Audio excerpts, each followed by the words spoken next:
Welcome to the Multigen Mini Masterclass, where we explore the magic and the challenges of multi-generational living. In this series, we're bringing you podcast-style interviews with real families, sharing their stories, lessons, and experiences.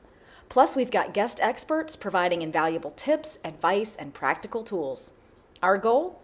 To help you navigate and thrive in this unique lifestyle that's more popular than ever. Whether you're considering going multi-gen or already living it, we want to be your go-to resource for all things multi-generational living. Thanks for joining us. Let's dive in.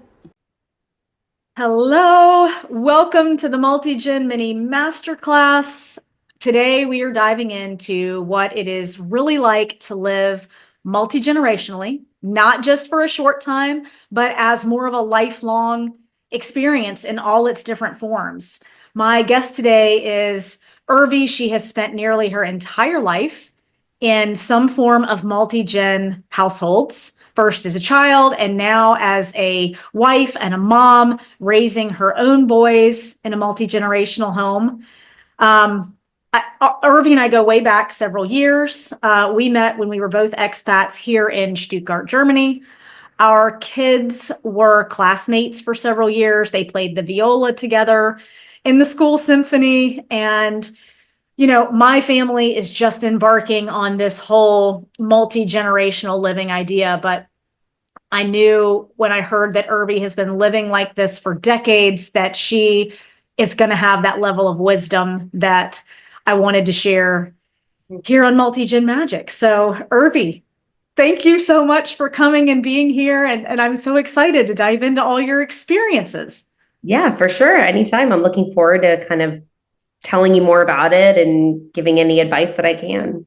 Awesome. Awesome. Well, let's dive in. So let's start at the beginning. Obviously, you grew up in a multi-generational home, and you mentioned that, you even had sometimes where extended family would come and stay with you for long stretches too. So what was your experience like as a kid? Yeah, so I think my parents immigrated from India to here. And so with that, they brought my dad's parents. And so I think just the culture dynamic there is you just have always grown up with multi levels of families. Like in India, it was a one bedroom house sometimes, or a bigger home, and you've got aunts and uncles and siblings and in laws and kids. And, you're just kind of raising your kids as like that village mentality of like, Yeah. you need a village. And so coming here, when they did, they were building that village. And so when my grandparents came, they lived with my parents. And they lived with them for as long as I can remember. I think they left to go back to India permanently when I was probably a junior or senior in high school. Okay. And so that was a long time. And my sister grew up with them, and my sister's in her 40s. So they were there for a very, very long time in America. They're citizens. They went back just because they were getting older. And, I think that generation likes to be back in India kind of at the end of the span. But I mean, they raised us, they helped raise us. A lot of like, I speak the language because of them. Same thing with my siblings. We all speak fluently Gujarati. Yeah. And it was nice for us to be able to build that relationship with my grandparents. Like I was very close to my grandmother. I was very close to my grandfather. They've both since passed. And so, but to have that time was so precious. But, that's not to say there weren't sacrifices. I mean, there certainly were, like I don't remember it being hard for my mom, but I was also just a kid. And I think as a kid, you look at it with a different lens than you do as an adult. Which says a lot, I think, for your mom that because you and I both know now as wives and moms and adults living lives that there would certainly be challenges. And the fact that you did not feel them, that she was very aware, I'm sure, of how to keep that, because that could, I'm sure, created chaos in a house. Oh, for sure. And I'm sure there was tension in the house as well. But I think it's when you are raised we grew up very different, right? My mom grew up very different. It was very much culture, like family first, right? It was not career first, or not to say that's not wrong. It's just that's not how it was in India. It was you're a woman, you get married, you have kids, you take care of your house, and you take care of your in-laws. That is Right. the progression of your life. And so I think being first generation Indian in America, it's different. We were raised with those same values, but also with the caveat of you go to college, you get an education, you find a husband, and you work, all, but also maintaining your house and maintaining your in laws No and pressure. no pressure. But I think when you grow up with that, it's just kind of always in the back of your head of like, you're going to end up living this life at some point. And so, my sister also lived with her in-laws for a long time. And so we both have, my brother and his wife have lived with my parents for a long time until my parents just recently bought a house, but they lived with them for almost 2 years while their house was being made. Their house is a mile down the road from my brother, but Which I is think almost, yeah, so it keeps the closeness still. I mean, that's a priority. it is. And I think that is accredited to growing up in America and my parents realizing, hey, we want distance too. Like we don't want to live with you guys, And so whereas my situation, my in-laws were a lot older, and same thing with my sister's in-laws. And so that was like an age factor. And Yeah, so that can see where that would play a role. How do you think your grandparents who lived with you growing up, how how did they feel about that, the gap being bridged? How you were saying, you were raised, yes, with those family first values, keeping house, keeping children, and going to college and working. Did they struggle to accept that, or were they progressive thinking like, oh yeah, this is valuable to live here and do that? I think they saw that it's different here. Like women have more opportunities in America than they do in other parts of the world. And so, because my mom worked really hard as well. Like when you were coming over here, you worked multiple jobs. Like that was how you made it in America. And through grit and hard work and all the things. But I think they saw like, oh, it's not easy to raise kids and work 3 jobs and do this and do that.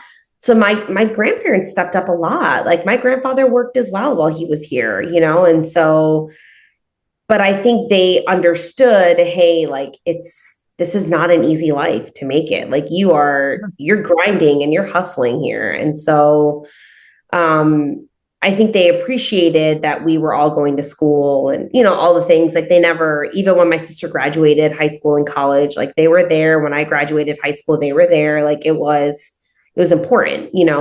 So I guess progressive, sure, you could say that they were progressive Yeah. thinking in that, yeah, they need to get this. Well, and I think too, a beautiful thing about the way that this was set up for your family is, you have grandparents that are assuming some of the parental roles, I'm sure, where, I think back and I was close with my grandparents, but in a way that, I mean, one was local and I saw her weekly. Mm-hmm. And then the others that lived in the same state, but it was more of like a quarterly visit type thing. But I always knew, it was kind of that mentality like, oh, well, that's not what my mom said. Or, no, like that's not how we do it in our house type feel. And I'm sure that especially with your mom working, your dad working, like the grandparents are stepping up in a lot of those domestic ways. Yeah. Yeah, definitely. And it was never this is what mom said. No, it was, if they said it, that was the rule. If my parents said it, that was the rule. And for the most part, they all agreed on the same things, right? Because it's just how it was, and there was obviously a little bit of spoiling because we were the grandkids the best that they could, but it was very like we respected their authority just as much as we respected my parents' authority. And That's I think awesome. the biggest difference between me living with my in-laws and my mom living with her in-laws, like grandparents wise, is I, myself and Sunny, we set a little bit more boundaries, right? Whereas as my parents, they don't, there's no boundaries. Like, Well, no, there you, comes that American influence, maybe. yes, And that's so all right, let's shift the conversation now into your multi-gen experience as an adult, because you had mentioned that you always knew your in-laws would likely live with you one day. And obviously that stems from your cultural background and the way you were raised. And talk to me about the differences that you see being most obvious in the way you've set up your situation now with the way your parents might have set it up with their parents. yeah. So I think here, I was always under the expectation that I was going to live with my in-laws.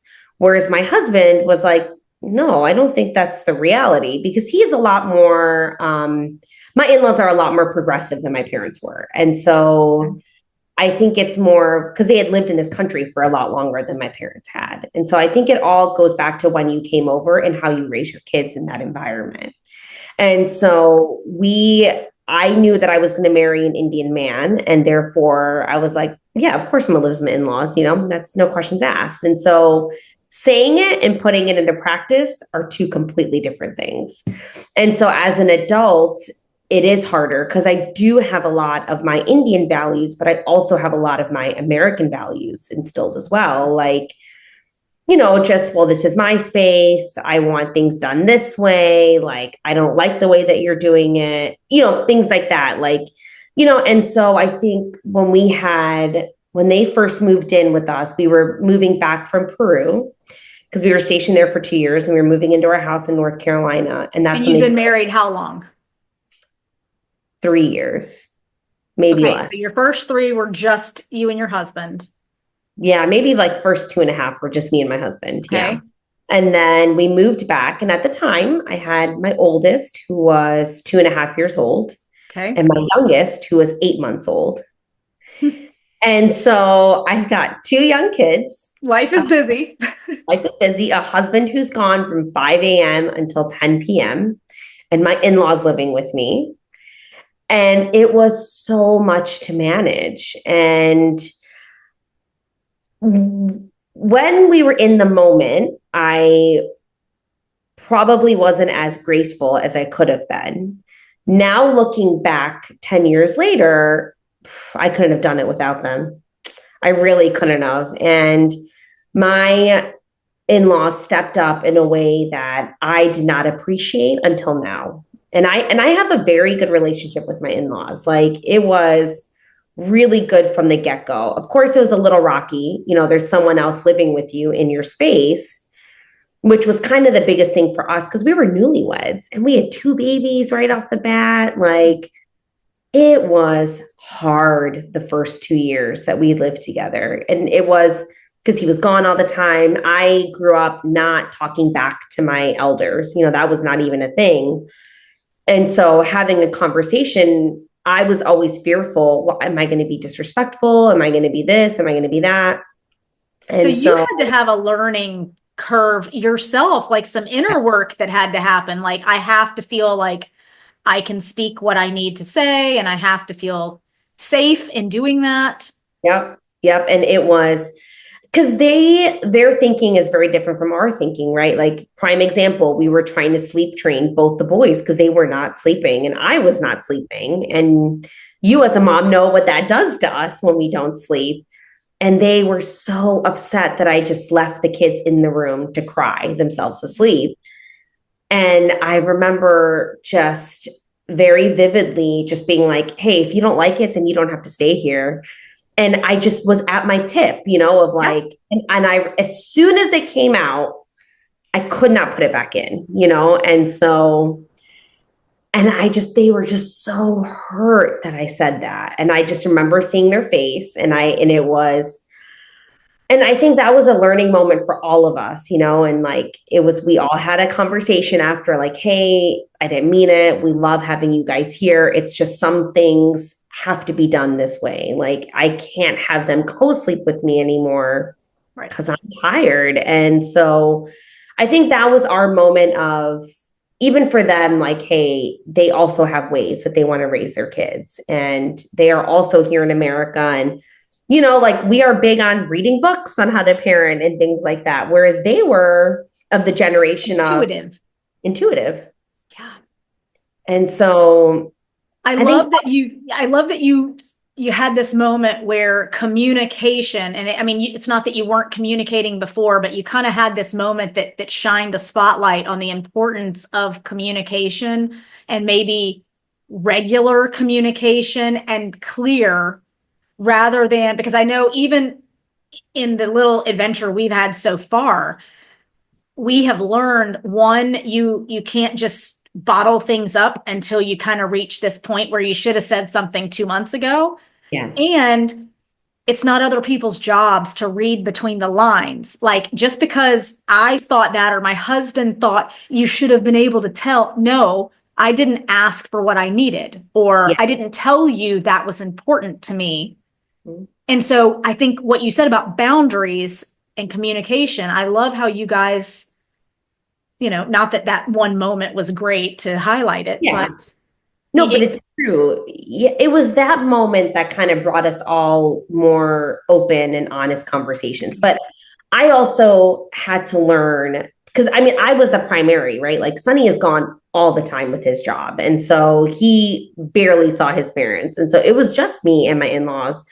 And so I had to learn to also give a little too, like, compromise, because that's just the way the world is. Like, you have to learn to compromise. And it was not easy. And I complained a lot to a lot of people, but you kind of have to let it go, because the bigger picture was my kids got to be with their grandparents. And that was so important to me, because I had such a great relationship with my grandparents. And so, kind of circling back to my mom, I can only imagine how hard it was for her, and for her to just kind of not even show it. And so I think that was one of the most, it was such a beautiful gift that I could have given to our kids by agreeing, one, to live with my in-laws, because Sonny did ask. We had a huge conversation about it.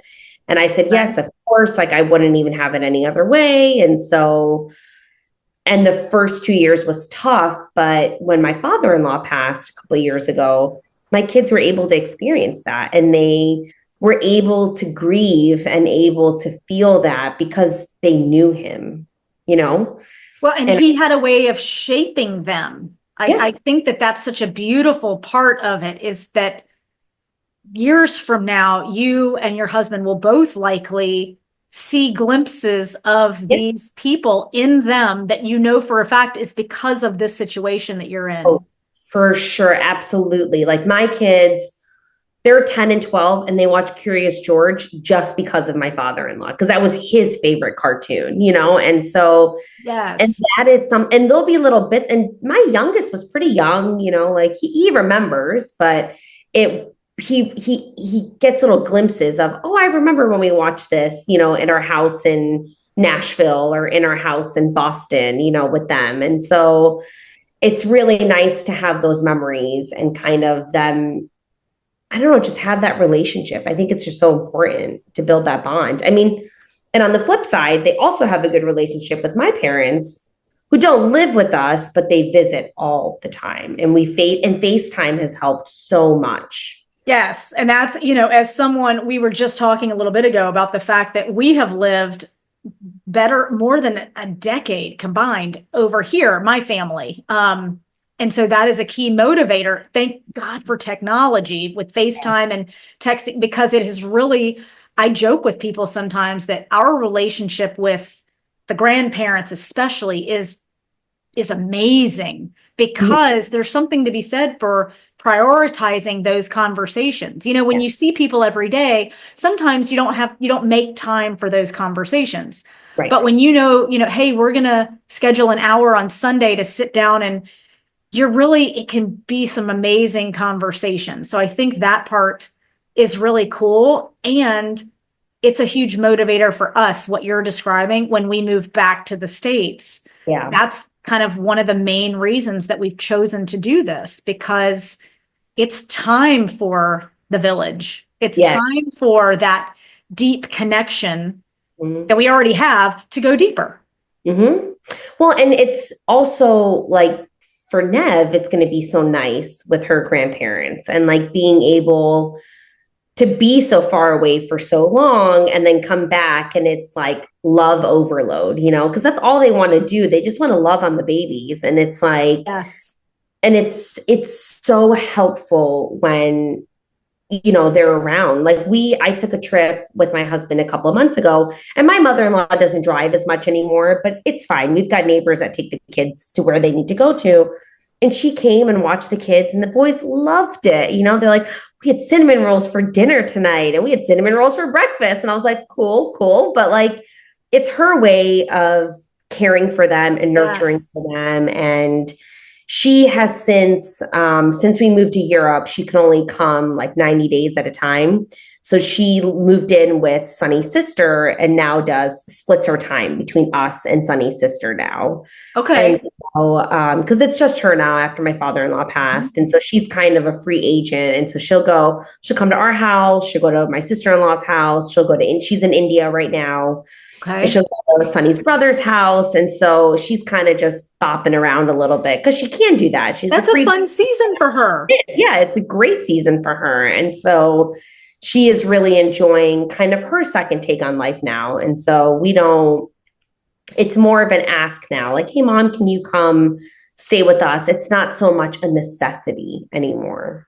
That's a good way of putting it. Yeah. When you question about Indian culture, is it always the husband's parents, or could it have been your parents that lived with you, or is it always the in-laws for the woman? I mean, certainly we could have, but I think it's more culturally speaking, the wife's parents don't live Okay. with the in-laws, right? Or with the son-in-law. I think that's more of like that's an old school kind of Okay. mentality of like, no, can't live with my daughter because she has now moved, like got married, moved, and no longer part of this family. This is her family now I type. see that. Okay. I see that. So, I mean, certainly if I had a daughter, yeah, I'd go live with her versus living with my kids, like my boys. So, Yeah. but I mean, even just fast forwarding, like my kids have always asked, like, well, will you guys live with us or we want you to live with us? I'm like, because they see the impact that it's had on their life and on honestly my life. Like I've learned a lot from my in-laws, like their journey coming to America. I have learned cooking skills from my mother-in-law that I never had. And because I grew up pure vegetarian. So cooking Oh, meat wow. for my Okay. kids was really hard. So I didn't know how to do that, but she taught me how to do that. My mother-in-law did. And so, Cool. and just like that was crucial for me taking care of my household. And so, um, it, I think and the boys ask all the time, well, will you live with me or will you live with him or will you split your time? And I was like, we're not living with either of you. We'll come visit, but we are not living with either of you. Well, and that was my next question. So the way you always knew you would have your in-laws with you. So you don't think that you will live at one point with the boys. You will maintain independence and visit, maybe extended, but more Yeah. visit. And I think that also goes back to who they choose to marry as well, right? Like I would never want my daughter-in-law to feel like she has to out of obligation. I would want her to feel like she wants to. Like I wanted to live with my in-laws. If I would have really put my foot down and said, no, I don't want to do this, we wouldn't have done it. But it was a choice that I made. And I think for them, I want them to have the choice and the power to say no, right? Like, hey, this isn't going to work for us. Like, and I don't want them to feel guilt about it. Does that make sense? Right. Like, Yeah, absolutely. they may not marry someone that wants, and that's perfectly fine. Like, I totally get that too. There were times where I did not want my in-laws to live with us, and Sure. then they went to go visit my sister-in-law, and so, and it worked out. And so, but I think Sonny and we are first gen here. So we grew up here, we were raised here, like we want our independence here. And so, I mean, I want to go back and live in Peru on the water in a beachfront condo and live my life there. I And so, love it. Well, we'll manifest that for you. That sounds yeah. lovely. I know we're kind of nearing the end here. Let's talk quickly about any routines or systems, like when you think about whether either as a child or with your in-laws, that any types of routines that have created more peace or balance, or ways that you've set things up that is specific to multi-gen that helps things run smoothly. I think it was more just how much of a role do you want to play in this, right? Like I remember asking my mother-in-law, like, do you want to do the cooking? Do you want me to do the cooking? Like, because that food is such an integral part of our culture that it was one of those that like, like, what do you want to do? And I asked her that. And so she loves to cook. That's how she shows her love. And I was so busy with the boys when they were that young that it was really lovely for me. Like I did all the cleaning and all the laundry and she did all the cooking. And it was really, really nice. And we worked together cohesively like that. And so I like that, establishing clear roles, yeah, so that you're not having to figure it out. I think that would definitely create a sense of peace, because if every day you have to figure, I hate the conundrum, what's for dinner? And I'm a menu planner on Sundays, so I don't have to have that thought. I'm sure it's the same. Yeah, well, and I never worked outside of the house. So I was a stay-at-home mom for a long, long time, and she was at home. And so there's a lot of homeness going on. Yeah. And we had a pretty good sized house, but it didn't matter. Like there was not a space big enough. So if you're not establishing clear roles or even like goals, or like I used to give them tasks like, hey, you guys do these things, and that would be really helpful. And they always loved that, That's good. Yeah. Again, back to that communication. I think that's so Oh, it's key. so key. Oh, it's so key. What would you say if someone is watching and they are considering embarking on some sort of multi-generational journey? What would be a piece of advice that you would give them as they get started, as something to either think about or make sure they do or don't do? Yeah, I think just patience and communication, and to kind of remember these are the people that raised you, to have that level of respect of like, don't be mean. Like they're getting older. Don't be mean. Just take a breath, go for a walk. It's going to be hard and they're going to have input, because it's their home too. And you have to make them feel like it's their house as well, and not just your house that they're living. That they're visiting. Yes. Visiting. And so that was really important for me to make sure that they always felt like it was their home. I love that. And I think that that's such an important mindset to get into. I think we have to get real with ourselves up front. If you're considering this and you do a deep dive and you realize, they're always it's always going to be my space and they're staying in it. That's something that needs to be addressed from the beginning. I love that you've made that point. Yeah. Oh. And it's going to be bumpy. It's not going to be easy, but it'll be worth it. Yeah. You'll look at it a year from then and you'll see, wow, this is probably the best decision I made. I mean, as long as you have a good relationship going into it, right? Like I have a very good relationship with my in-laws, even just going into them, moving in with us. And it just got better as we lived together. That it makes me so happy, because at this stage of our journey, we're very close with my parents, who we're going to be living with, and in a lot of ways, just best friends type thing. Yeah. And so, yes, we already have had some bumps along the way, and we're not even all on the same property yet, but I already see the goodness that's coming. Yeah. And that is so happy. Yeah. Oh. It's going to be so meaningful. It's going to be worth it. And I'm just so grateful to you for sharing your experience and your wisdom with everybody and encouraging me along the way. So Yeah, of course. thank you so much for being here. And I wish you all the best.